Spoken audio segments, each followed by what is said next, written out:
as we bring Richard up, he's already up here now because we had to do the dancing. I love it. So about, what was it? 4, 5, 6 months ago, as we were getting ready to start Next Level Method, I thought, we have to have a podcast. Everybody's got a podcast. We got to have a podcast. Who can do podcasting? And so Richard had been doing podcasting for 8 years, had amazing guests on there. One of them we all would know would be Matthew McConaughey was on his show, and I think it's coming back in the fall, and so or in the spring, and so just amazing. So Richard's really dedicated the last 8 years of his life to really understanding what motivates people. A lot of leadership training, leaning in and talking to leaders from all over the world. Over 400 interviews he's done, or 500 interviews he's done with people. Just amazing stuff. And so he's just got a wealth of knowledge. He's also a coach. He's also an airline pilot. So in his free time, he flies planes just for fun, I guess. Right. And so does executive coaching, consulting, and so he's got a pretty full schedule, and I'm just honored that he was here with us today and that he's my partner in the podcast world. So thank you, Richard, for being here today.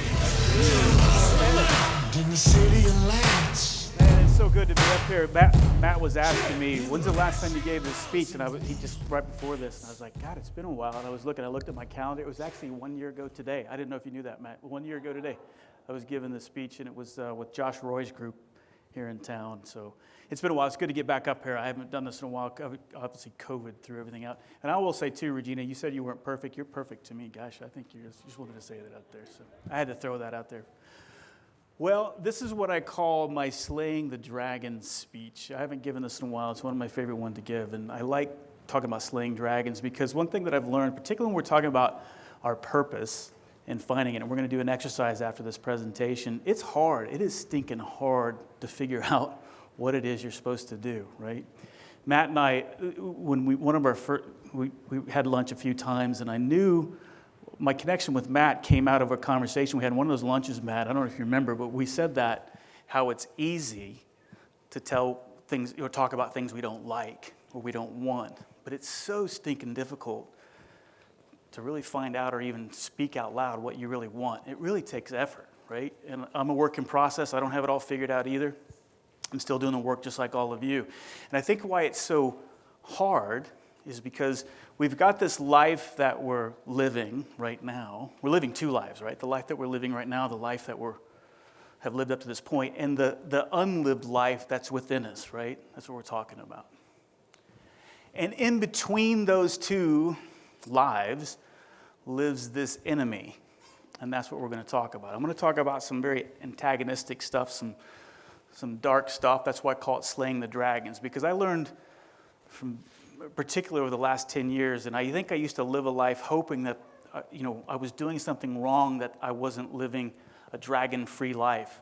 I was always surprised when a dragon reared its ugly head. I would do all this planning, all this thinking something wrong, and then a dragon would pop up when I least expect it, and I always think there was something wrong. And so I learned, and what this conversation's about, is that that's a myth, right? You can't live in a dragon-free world. And so that's why do we spend all this time, energy, resources, taking these courses, reading these books, doing all these things, coming to these seminars with the hopes that there are going to be no more dragons in our life? Well, that's the myth, right? So we've all got limited time, energy, and resources, so let's spend that time not on trying to live a dragon-free life. Let's learn how to be really kick-ass dragon slayers, right? And so that's what this presentation's about how to be a dragon slayer. So that enemy that lives in between that is a thing called resistance, right? It's a real force, and it's the self-sabotage. We've talked about this today. It's that procrastination, it's that fear, it's that arrogance, that self-doubt that's within all of us. And I do think it's the most toxic force, can I say that, on the planet. I really do think it is. I think it's the source of all this unhappiness, all this despair, all these things that we live and breathe, and we see other people live and breathe. It's this resistance. It will try to kill you. I'm not going to kid you. It will try to stop you from living that purpose that you want to do. And if you don't believe me, look around the people that you've known. How many people have you known, have you come across in your life, friends, family, who just have this wicked amount of talent and ambition, right? But they just never quite lived up to their full potential, right? Does anybody know anybody like that? Have you seen people like that? Yeah. And maybe it was just procrastination. Maybe they said, "I want to take the leap." Maybe it was worse. Maybe it was drinking. Maybe it was drugs. Who knows what it was? But they just couldn't get out of their own way. And look at ourselves. We talked about this a lot today. I mean, I know you've sat there in the darkest of nights when you're staring at the ceiling, you can't fall asleep. And you've had visions, right? That's why we're here. All of us in this room have had these visions of that person that we might become, of that work that we could possibly do, right? I mean, a lot of it's creative. A lot of times I see people when they're talking about purpose, like, oh, I got a song in me, or I should be a painter. I want to be a painter. I want to be a musician. I want to be a dancer. Something that creatives. I hear that a lot, but they never do it, right? Entrepreneurship, having your own business, being your own boss, starting a foundation, a nonprofit, whatever the case may be, right? That's always a big one in people's minds. A diet, healthy lifestyle, health regime, all of us have kind of gone down that path or in it right now. Success, maybe not success. We get knocked on our butt, we don't do it. Same with spiritual awakening, right? Oh, Christianity is the key. No, wait, being a Buddhist is the key. Wait, let me try, I'm going to be a Muslim, whatever, right? Doesn't seem to fit. Overcoming habits or addictions, man, that's a tough one, right? We're always trying to quit something that we know we shouldn't be doing. Those higher education goals, should I get the degree? God, if I only had my bachelor's or my master's or my doctorate, something. The act of moral or ethical courage, particularly standing up in the face of adversity when you know it's the right thing to do, particularly when it's unpopular. And of course, committing your heart, right? We're all struggle with this one, Do I continue this relationship? Do I get married? Do I get divorced? Do I leave? Do I go through this rocky patch? Do I do what it takes, what we're supposed to do to get through this rocky patch? And we always get knocked back. We get hit in the gut. And the bitch of it is, we don't even know what hit us, right? We don't know why we can't seem to complete these things or these dreams or these callings or these nudgings or these yearnings or whatever they are. Because we don't know what it was. And it's resistance, We figured that something was wrong with us. But they're not, right? It's resistance. It's a real force. And the key is none of us, we will never, ever achieve our purpose or our dream until we learn how to recognize, confront, and overcome that voice that's in our head called resistance. The good news is you're not alone, right? You're not wrong if your mind is your worst enemy. You're not wrong. You're not sick in the head, right? You haven't committed a sin. You're not weak. You're not sick. Everybody is going through it. It's universal. Everybody. It's an objective force in nature, just like gravity, right? You can't see it. You can't feel it. I guess I can kind of feel it knowing that my feet are anchored to the stage right now, but it's a force like gravity. The best news of all, though, is that resistance can be beaten. Otherwise, I wouldn't be standing up here talking to you if I didn't believe it couldn't be beaten, because it can be beaten, right? There's no magic bullet. There's no hack. There's no trick. There's no course. There's no degree. There's no seminar. There's no podcast that you have that's going to cure it all, right? It's learning how to become a dragon slayer on a daily basis, right? So it's about equipping ourselves with the right knowledge, with the resolution, if you will, so we can gain the self-motivation, the self-discipline, and most important, the self-belief, right? The self-belief that we can become the mentally tough professional that we need to be if we're going to live out our purpose. Because hopefully that you'll see through this, it's because we're being an amateur, right, is why we can't seem to fulfill the purpose of what we're called to do. So that's why we're here today, right? And it's about defining the enemy. So the first part of this presentation is, well, what is it? What does resistance look like? We got to know the enemy. And just like the Dalai Lama says, right, the enemy is a very good teacher. So we're going to go through some of the characteristics of resistance, of what it is. Then we'll talk about how it manifests itself, and then we'll talk a little about how to beat it. So first and foremost, I talked about this as an objective. It's a force that can't be seen, touched, heard, or smelled. It's a real negative, distracting, pushing us away force that's preventing us from doing our work, the work that we're called to do. It's internal, like I said. It comes from the inside. We like to think it comes from the outside. We certainly have no problem locating in other people, our spouse, our kids, our friends, our neighbors, the stranger on the street, external circumstances, the weather, our financial situation, where we live. I'm in Wichita, Kansas. I can't live my dream, right? We like to blame external sources, but it comes from within. It's 100% self-generated and self-perpetuated, right? It truly is the enemy from within. It's insidious. It's going to tell you anything and everything to keep you off track and keep you from doing your work or what you're supposed to do. It will perjure, it will falsify, it will seduce, it will bully. It has absolutely no conscience, none whatsoever.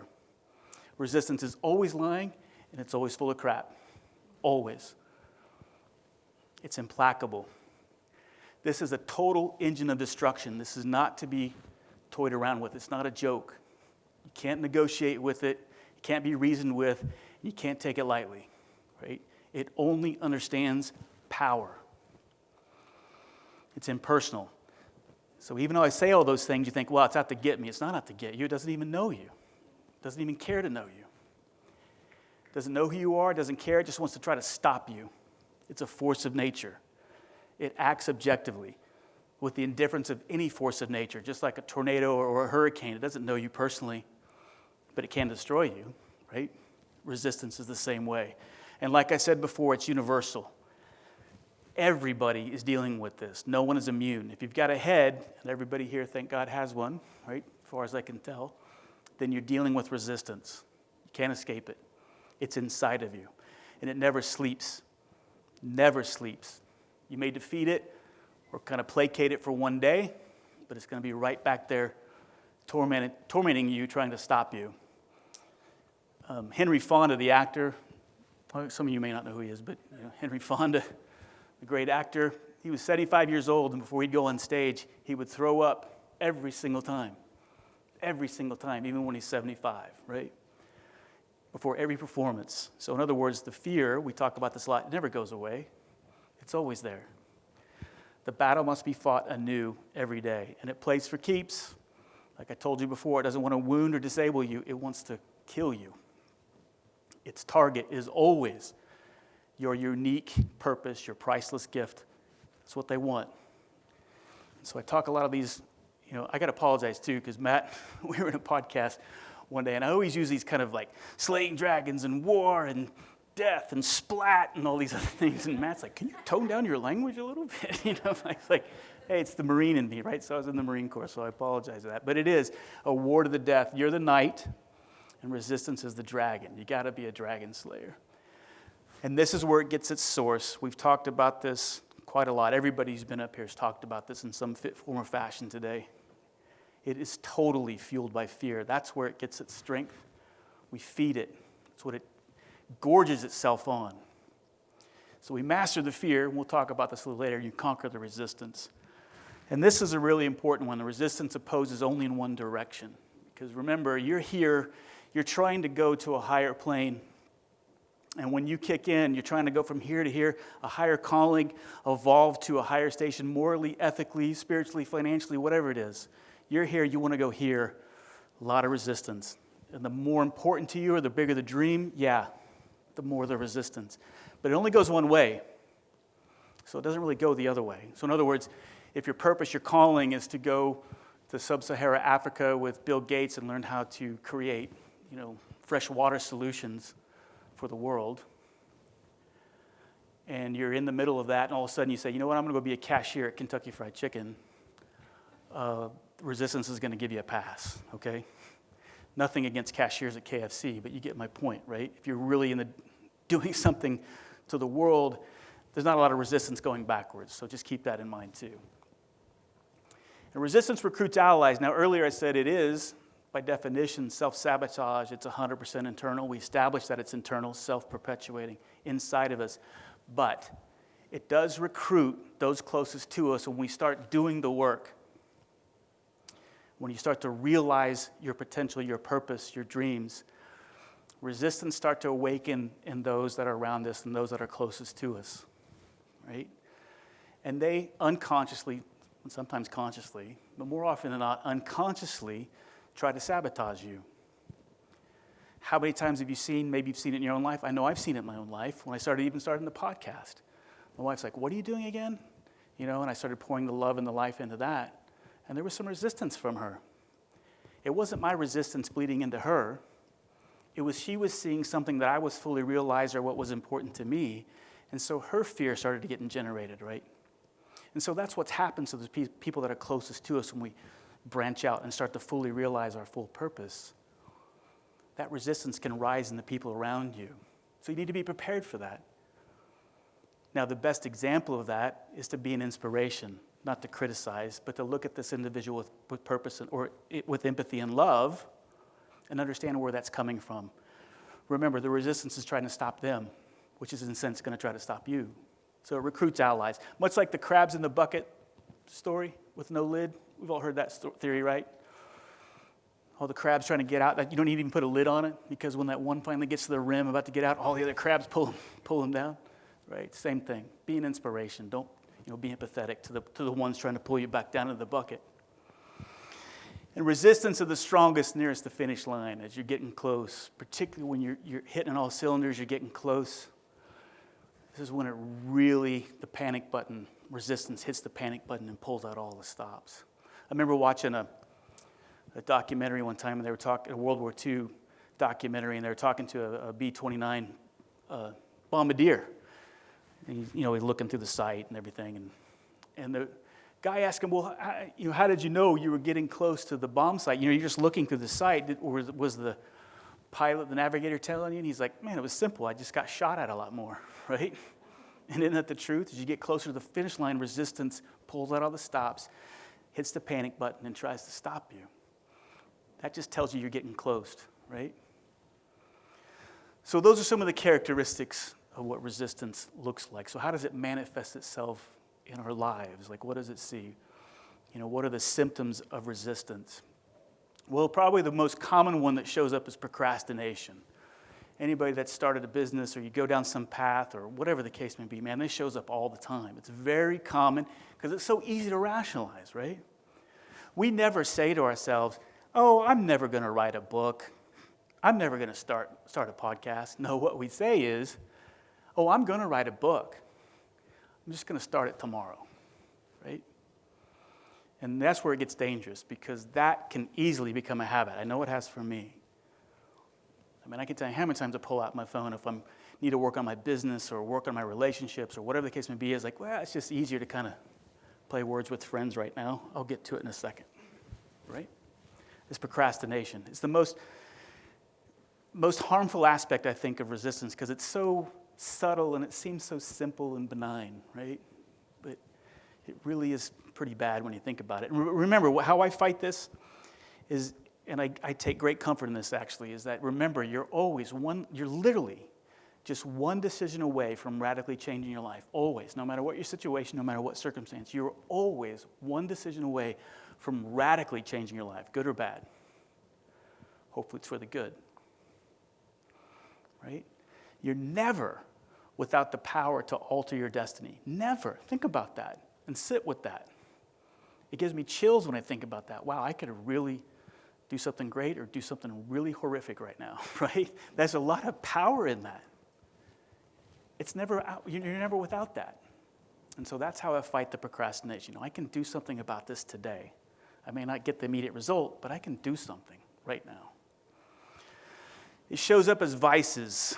Man, oh man, does resistance love to use this one. He gets a big kick out of the temporary validation, the dopamine rushes that we get from all these vices, the false approval that all these vices give us. We know what they are, right? Meaningless sex, drugs, alcohol, pornography, TV, gossip, consumption of all the fatty, sugary, and salty foods in excess. We're all guilty of those things. Because it's a cheap and easy fix. We know this. I don't have to explain any of this to you. The key is to how hollow do you feel after it? And for the most part, any of those things that I listed, you feel pretty empty after you indulge in any of those things.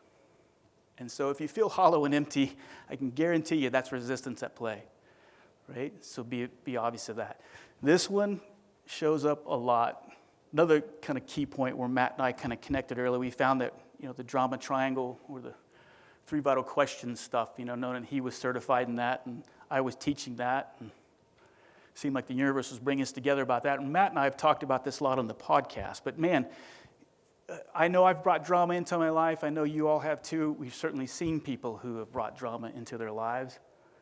It is a symptom of resistance. I mean, why create and launch your own podcast, for Pete's sake, or write a book, or go out on a limb and do something, when you can get just as much attention by being a passive-aggressive victim and talking about it on social media and letting the whole world know about it, right? You're still getting attention. It's a way of seeking and achieving gratification in a cheap way, right? Not through honest work, not through contribution that's fueled by love and insight and purpose, but through this manipulation of others.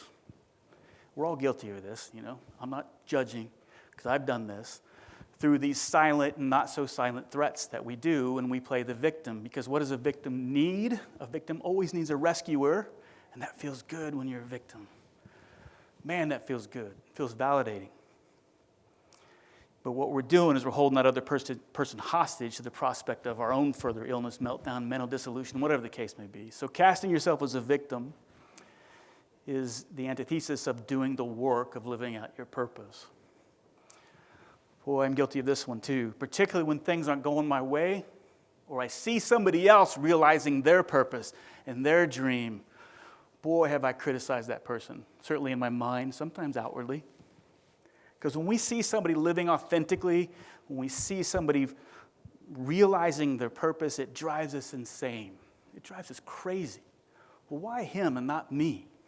What am I doing wrong that this knucklehead is doing? I'm better than him.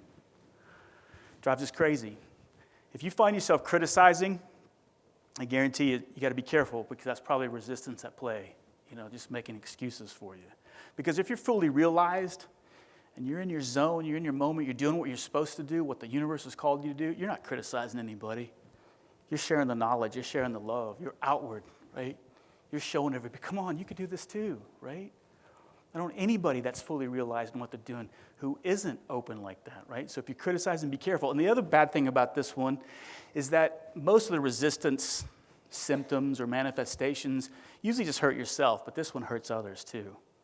And that's why this one is so bad. Yeah, self-doubt, we've talked about this a lot today, haven't we? Right? I actually see this as a plus, to be quite honest. Because when you're doing something that you're supposed to be doing, self-doubt's going to come in and really kick into high gear, but that's a good sign. Because it's actually a source of aspiration, right? When I see self-doubt entering into my life, I take a pause and listen, and particularly if it's strong. Because if I have strong self-doubt, the positive thing is it reflects love, it reflects importance, it reflects the desire of what's important, what your purpose is. Think about that, right? And so we get afraid of self-doubt, and I flip it on its head, and I say, you know what? If I find myself asking, am I a writer? Am I an artist? Am I really a podcast host? And you have this self-doubt, it means you probably are, right? It's the phony innovator that's wildly confident that I'm scared of, right? The real one, real whatever, entrepreneur, artist, they're scared to death. They're scared to death. And they're lying if they're saying that they're not, right? Which is tied into fear. Well, we've talked about this a lot. I'm just driving it home. Are you paralyzed with fear? Again, same with self-doubt. It's actually a blessing. It's a good sign. And everybody that achieves these kind of lives of significance or do things that we all are impressed with, they use fear as a barometer, just like self-doubt, a barometer of what we should be focused on, right? And like I said before at the beginning, the fear and the uncertainty never goes away, right? So stop buying courses, books, dreams, trying to figure if I could just live this fearless or fear-free life, right? The professional tackles projects. They go do things that stretch them, that puts them in deep, uncharted territory and waters, that frightens them, because they know that's the only way they're going to expand and grow, because the growth zone and the comfort zone, they cannot exist in the same plane, right? They can't.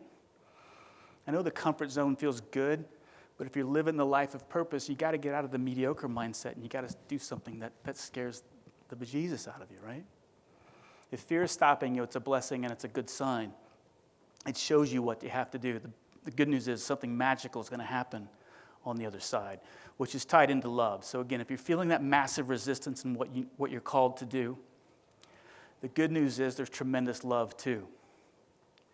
Because if you didn't love your calling or whatever you're supposed to do, if you didn't love it, you didn't feel anything, and it's not terrifying you, then you'd feel nothing, right? You'd feel nothing. And everybody thinks the opposite of love is hate. It's not. Resistance loves to trick you, think the opposite of love is hate, but the opposite of love, which is even worse than hate, is indifference, right? The opposite of love isn't hate, it's indifference. And so the more resistance that you have, that's a blessing. That's the more gratification that you're going to have on the other side. So let's say you're getting past the fear. You're like, okay, I got it. Fear's a barometer. This is what I should be doing. And you do it, and you're feeling pretty good. You're making some headway. Well, resistance has got a pretty insidious sidekick that they like to bring in kind of at the last minute when you least expect it. And it's rationalization. And this is the most insidious one of all, I think. Rationalization always comes in and saves resistance day when you've kind of realized, okay, fear, I got you.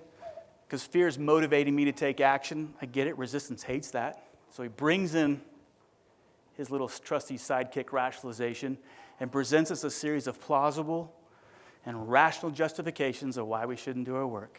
And they all make sense to the normal human being, right? Well, my kids, I got 2 left in high school, and I can't leave Wichita. Yeah, I know I got a great opportunity down in Florida, but I can't pull my kids out of high school. I mean, they got 2 years left. I'd have to make new friends. I can't go leave. Yeah, look, my wife's 8 months pregnant. I can't take this job interview. I know it's a once-in-a-lifetime thing. I can't leave the house just because she might have her baby.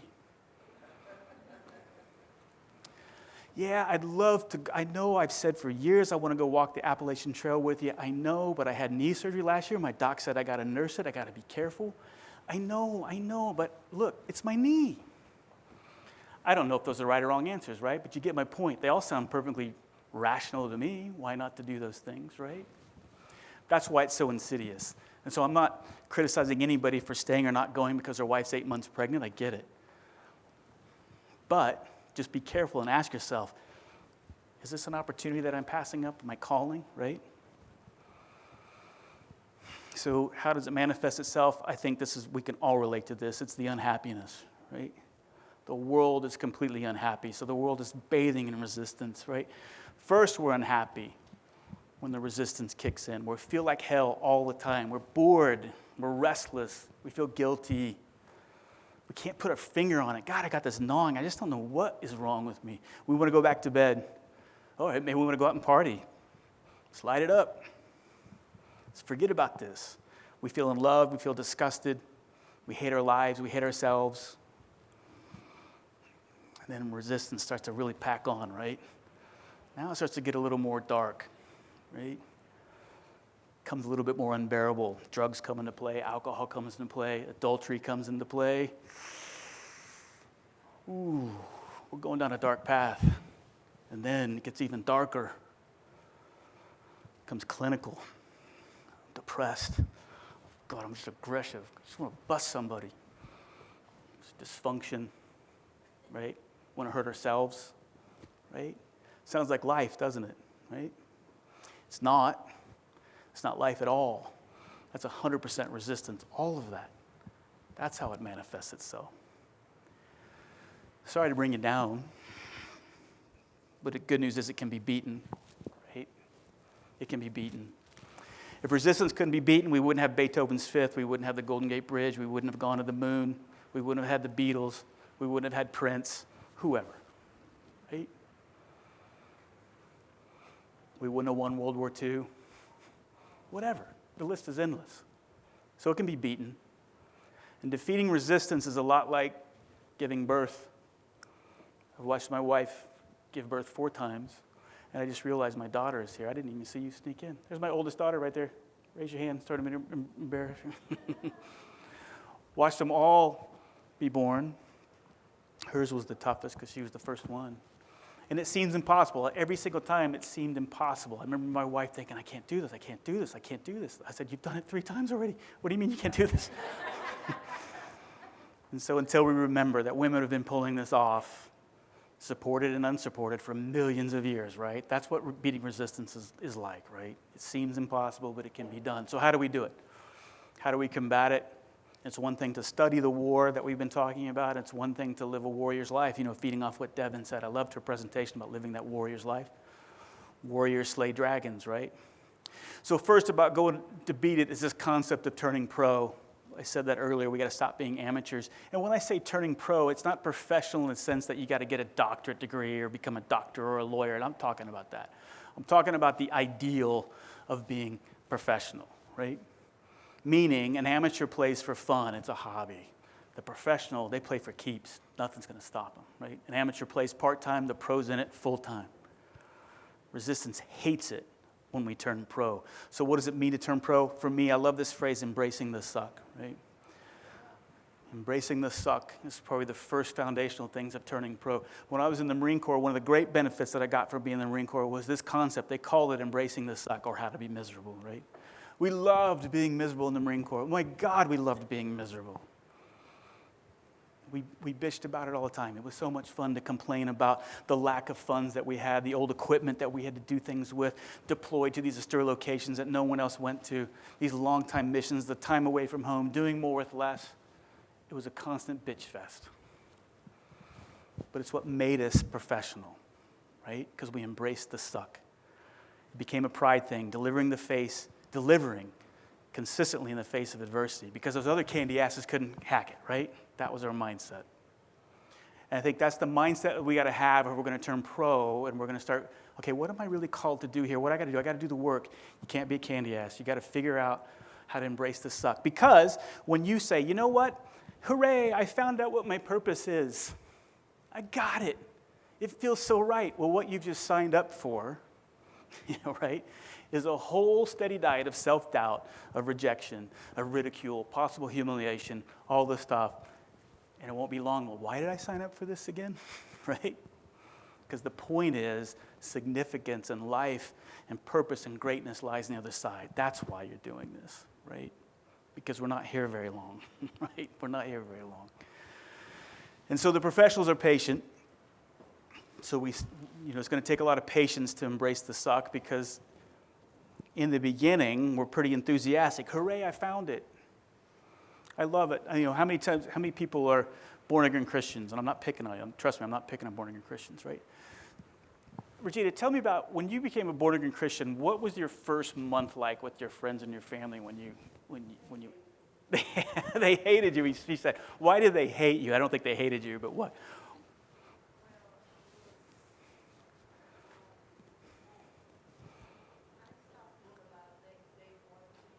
You couldn't stop talking about it, right? You were so enthusiastic all the time, right?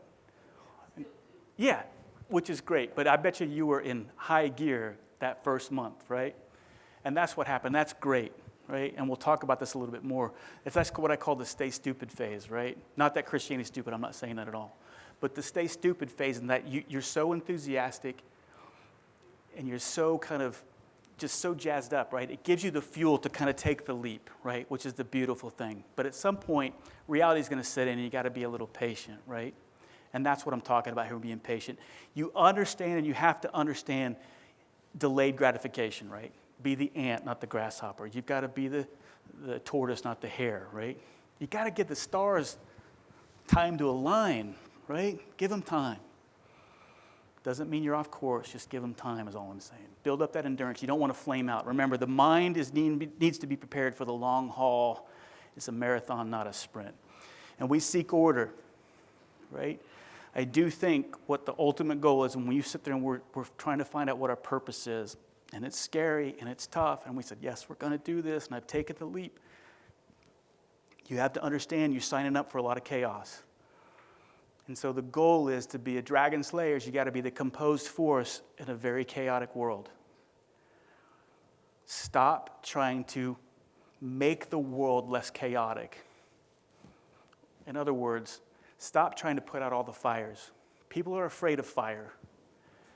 And they spend a lot of time, energy, and resources trying to put out all the fires. Fire can be a good thing. It can keep you warm. It can dry you off when you're cold or wet. But we got to learn how to be the composed force within it, to be within the fire, let around it. Don't let the fire burn you. Don't let the fire catch you on clothes on fire. Don't let it hurt you. But be the composed force within it. That scares the hell out of resistance, right? Professionals don't tolerate disorder in this sphere, so you have to learn how to want it in your mind. And that's what's so great about when we talk about next level method, right? It's about becoming that composed force of getting that order within here, within this sphere. Because I want to keep my carpet vacuumed. I want to keep my threshold swept off, because when I want to let the muse in, I want to make sure she doesn't get her gown dirty, okay? And that's what we're trying to do here. We want to invite the muse in, so we got to seek order within here. So we act in the face of fear, like I said before. Fear and uncertainty doesn't go away. We got to learn how to overcome it.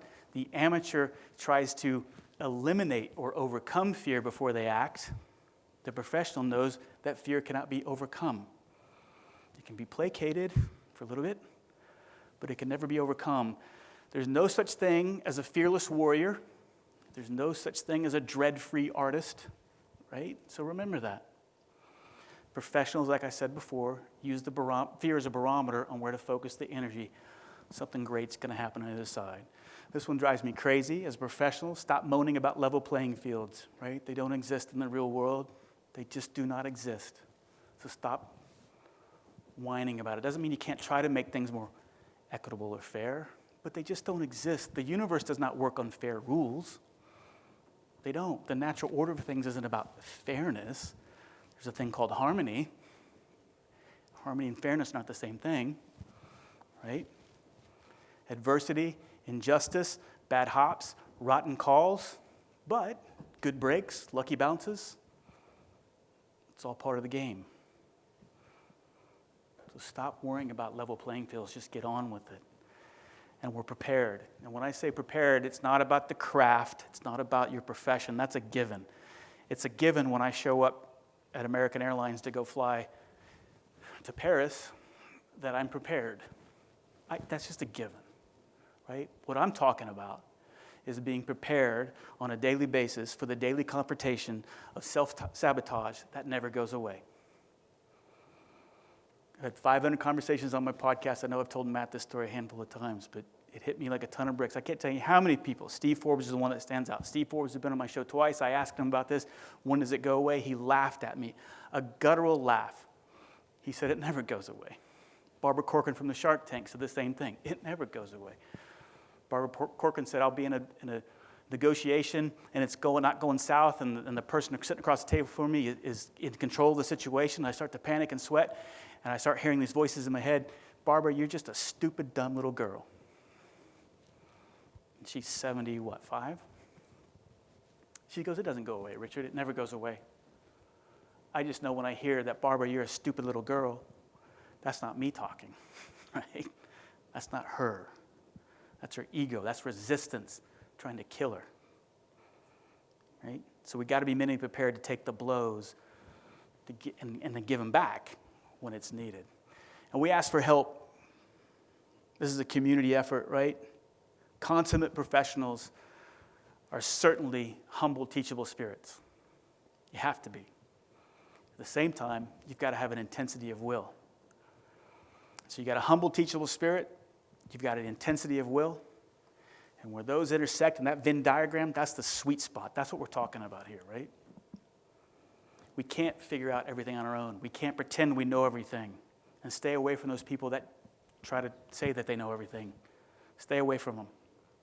This is a community effort that involves people that are smarter than you, that have gone down this path before you. Nothing that your experiences hasn't been experienced by somebody else. Seek help. There's always something to learn.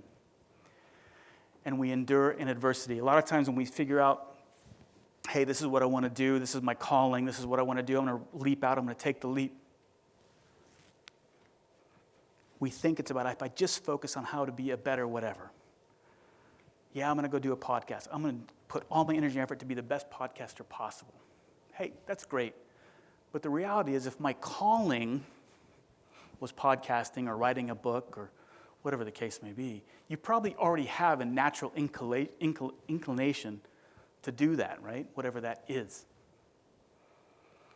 Doesn't mean you can't get better. I'm not saying that. But you would be better served if you were figuring out how to weather the storm, to be more tenacious. It's never, or it's less so, about the talent, and it's always about the tenacity.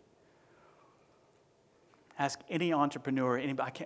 This has come up time and time again on my show. People who, again, achieve significant things that both you and I would just water our eyes what they've accomplished. And I said, what was the difference? What was it? What was the differentiator? And they said, you know what? I wasn't the smartest guy or gal in the room. I wasn't, the most talented. I just didn't quit when this person next to me did. That comes up all the time. And I hear it from these entrepreneurs in town. All these entrepreneurs I've talked to, they all say the same thing.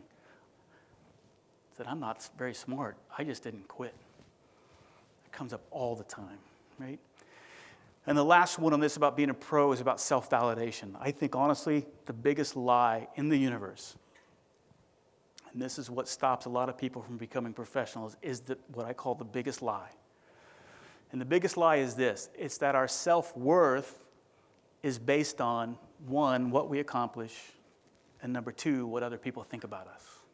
Think about that. I just described 99.9% of the planet. You've all done this. You may be doing it right now. I'm guilty of this for sure. Where I identified, other words, well, my identity is I'm a pilot, I'm a Marine Corps officer, that's who I am. No, it's not. That's the role that I'm playing right now. That's the role I'm playing right now. Well, I'm a father.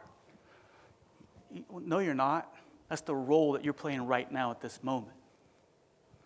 How many mothers do we see this? Well, I'm a mother. That's who I am. That's my identity. No, you're not. That's the role you're playing. Because what happens when that kid turns 18, 19, 20, and gets out of the house? How does the mother feel? Or the father? Well, who am I, right? So we got to learn how to self-validate outside of these roles that we're playing and quit thinking that these roles that we play is our identity. Does that make sense? I know it can kind of be confusing sometimes, but nothing against saying, I'm a proud father, or yes, I am a Marine Corps pilot, or I'm a pilot at American Airlines. Nothing wrong with saying that, but that's not who I am. Does that make sense? That's not my identity. That's my role right now at this moment where the universe has me. Right? I play a lot of roles. I play podcast host. I play a friend to Matt. I am a father to my kids. But that's not who I am. If that makes sense. And so it's our job to figure out who we are. And again, this is why this is so hard, because you're already going, well then what am I, right? It's where the hard work comes in, right? I've said, look, being professional really comes down to not allowing the reaction of others to define your reality. And that's what happens to everybody. This is why this one is why it's such a big lie. And that big lie really is the source that keeps the amateurs on that never-ending hamster wheel of despair, consumerism, unhappiness. Because what happens when that identity goes away? What happens when that identity goes away? I lost my job as a pilot when 9/11 happened. Who am I? And it led me down a dark path that almost led to the dissolution of my marriage. Right? Because I identified as a pilot. I'm not a pilot. It's a role that I play. Right? The professional blows critics off. The critic hates, this is what I hate about critics. This is important about critics that'll help you diffuse critics. The critics hates most that which he or she could have done for themselves if they had the guts. Right? It takes cojones to sit there and write a book and put it out there for the world to see. It takes guts to open a business to stand up to criticize. It takes guts to put on an event like this, not knowing who's going to show up, right? People want to criticize it? Well, I'd rather be in the arena taking blows than sitting in the sidelines criticizing, right? Right? Yeah. So I've said some pretty antagonistic things, some dark things. It's because fighting dragons is serious business, right? It's dirty, it's dusty, it's grimy, it's bloody, it's scary. It's lonely. But let me leave you with some of the champions that are on your side, okay, as we close up here. And the allies in the higher realm. And this gives me great comfort, right? And the first ally, I kind of mentioned this earlier, it's about staying stupid. Staying stupid. Winston Churchill, Steve Jobs, Charles Lindbergh, pretty stupid people. 3 stupid men, right? Because why would any smart person look at the arduous task that those 3 gentlemen faced and decided not to pull the plug, right? And that's what I mean about staying stupid. Because ignorance and arrogance, particularly in the beginning, when you're sitting there trying to figure out what do I want to do, and you hear that gnawing, you feel that calling, but it's so freaking scary. It can be your greatest allies when you're dreaming big. It's a huge plus. It can get you off center. It can get you to jump off that cliff with that unopened parachute, not knowing when it's going to open. For sure. Because it's nice to be clueless about how difficult this is going to be. It's nice to be a little cocky about believing you can pull this off. That gets me to take the step. And so that's what I mean about staying stupid. Don't overthink it. Honestly. Take action. Take a step. And then remember what I said about being professional, about being patient, because it's right. The staying stupid is not sustainable, right? At some point you got to, okay, this is the long haul. What do we learn here? This is going to take a little longer than I thought, but I still believe, right? And I like to think about this as children, right? A child has no problem believing the unbelievable, right? Most everybody has kids here, right? A child doesn't have a problem believing the unbelievable, nor does the genius, by the way. And it's only people like us, like me, standing up here with big brains and really tiny hearts, who succumb to doubt, who overthink and hesitate, right? So I'm on a quest to make this a little bit smaller sometimes and this a lot bigger, because that gets me to jump off the cliff and pursue that thing that I'm supposed to be pursuing, right? And does faith have anything to do with this? Does spirituality have anything to do with this? Damn right it does. You're a fool if you think you can do it without it. It's your most mightiest and most indispensable ally.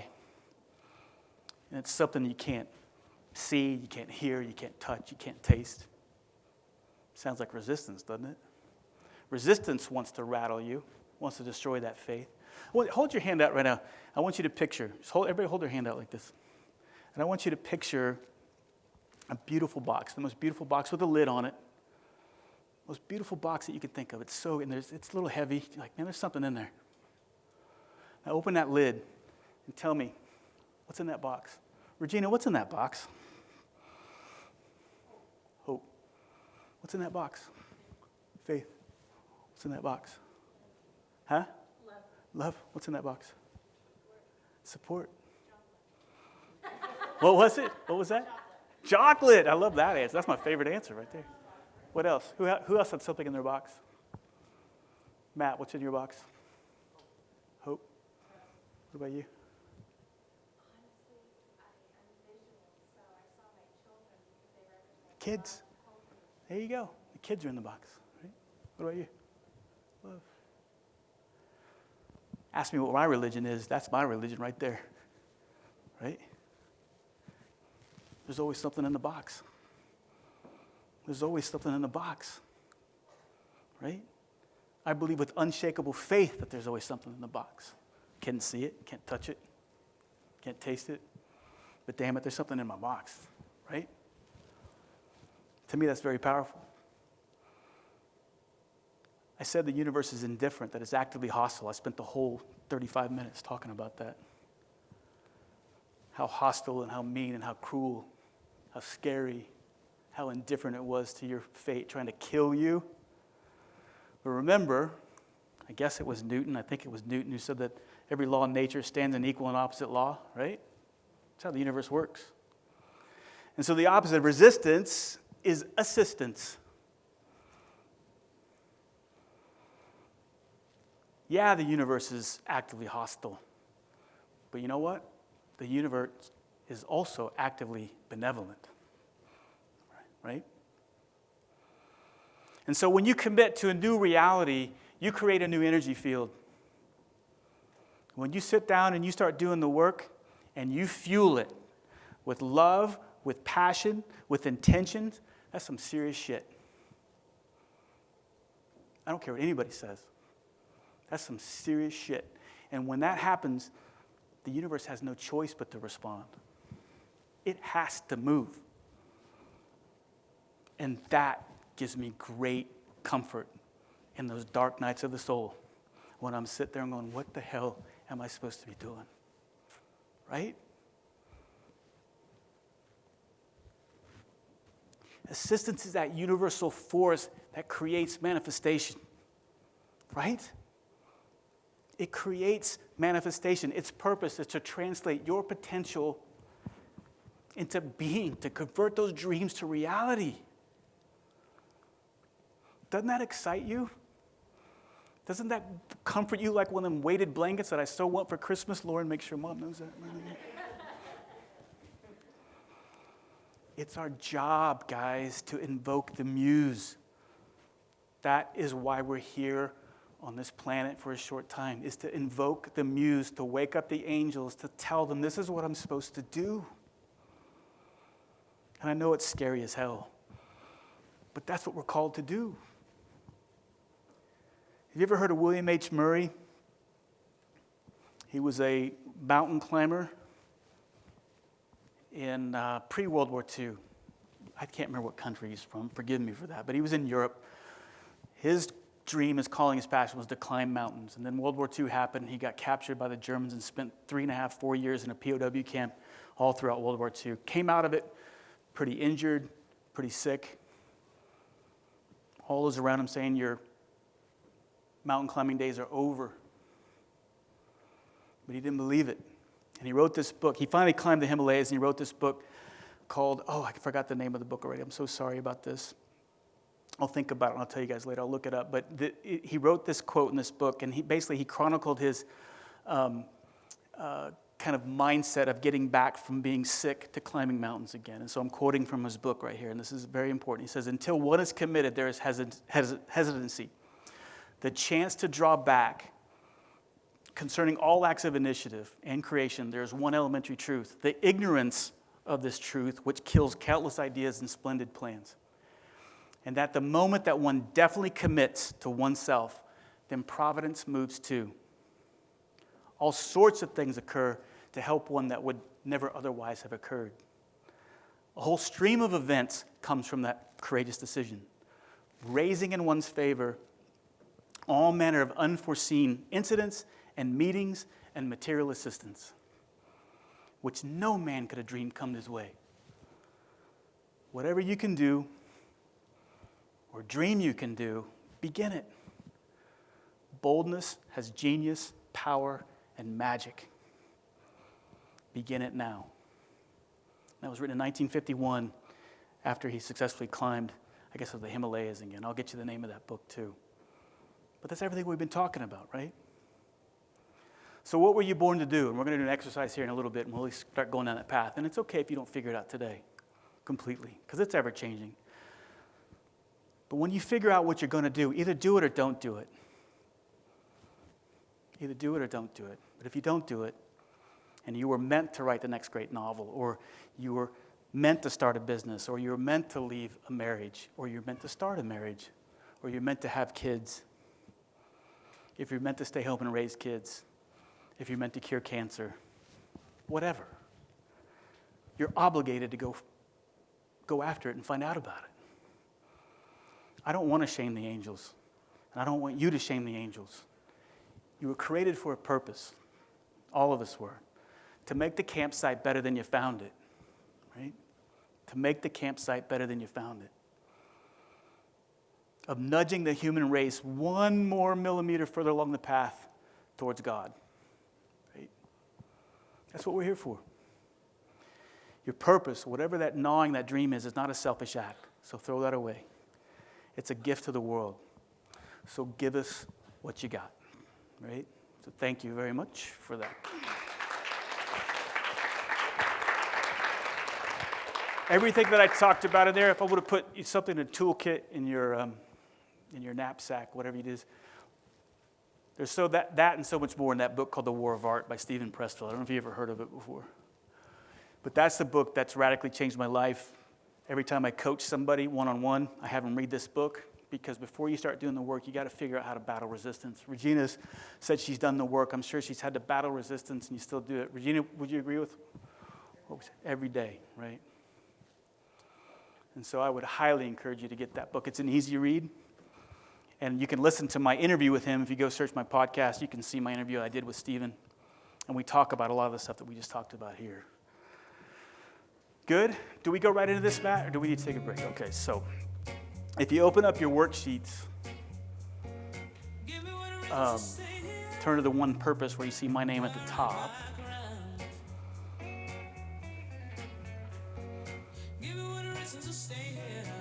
And it says there, visualize your ideal reality / new set point. And I know we've kind of did this today, but as Matt said earlier today, this is something that we have to, it can change throughout the day as you're going through, because this takes work. This isn't easy. And don't beat yourself up that you can't come up with a concrete purpose statement, okay? But in that first area, it says there in self, and I don't know if you have to fill out, Matt, do you want them to fill out all 5 or just kind of ones that register with them? Yeah. So don't feel obligated to hit every single one of those. I would say just the ones that you're drawn to. And it could be all of them, it could be one of them. And kind of sit there and say, and just visualize. Again, realistic magic wand, or maybe even unrealistic magic wand if you want. And kind of sit there, what does that look like? And particularly in those areas, what would that look like in yourself, in your job or finances, in your family and your friends, and then spiritual? So how much time, Matt, you want me to give? Okay. Oh, okay. You just want to go through the whole thing? Okay. And then when you go down there considering the above, why do you want that new reality? This is, to me, I think the hardest part. Then why would you want that? Why would you want a better relationship with your family? Or why would you want financial freedom? And remembering that, I think it was Judy that said 7, or was it Devin that said 7 whys? I've always heard 5, but yeah, the more times you could ask why, the closer you're going to get to the purpose. Because the first why isn't really true. So ask yourself again, why do you want that new reality? And then try to come up with the purpose statement. Okay, I see some of you guys are still talking, but maybe keep the time frame. I'm curious to see what somebody's purpose statement was. This table over here, they were having some challenges of like, well, how do you get to the purpose statement? I'll just kind of share my purpose statement, I guess, how I see it. And sometimes it doesn't have to be as like, oh, I'm going to write the next great novel. I think sometimes it has to be that concrete, and it's always a work in process. And again, I think I always wake up with this kind of gnawing of, wait, there's something more, there's something there, and it kind of frustrates me. But I think just to keep it simple, like my purpose statement is try to live every day to try to be the most authentic, transparent, and vulnerable man that I can possibly be, right? And if I believe that I can be the most authentic, transparent, and vulnerable man that I can be, then the muse will guide me into the things that I should be doing, right? And I try to do things that I'm drawn to instead of feeling like things, because I was telling Brian over there that when I write a purpose statement, I sometimes catch myself, it's kind of like when you do personality statements and you have to rate yourself on a personality, and like, from which of these 3 statements best describes you? And a lot of times you like, this is the person that I would want to be and not really right. Like, well, I want Matt to think that I'm outgoing, entrepreneurial, and blah, blah, blah. And maybe I'm really not that, right? And so it's hard to be honest. If we're honest, it's hard to be really authentic, transparent, and vulnerable to write a purpose statement. So that's really what mine is right now. And to see what I'm drawn to if I live that life out. Matt, what was yours? I like what you said. What was your purpose statement? If you can read it to everybody. Oh, you don't have? Oh. I'm mic'd up, so there we go. So, and it changed as we went through the process today, but I said my purpose is to shine my light and invite others to shine theirs so that the heavens can see us. Perfect. That's what I put for mine. So I'm kind of pick on each table. At this table over here, it doesn't have to be any, but at least one of you to share what your purpose statement is. You can read Jenna's.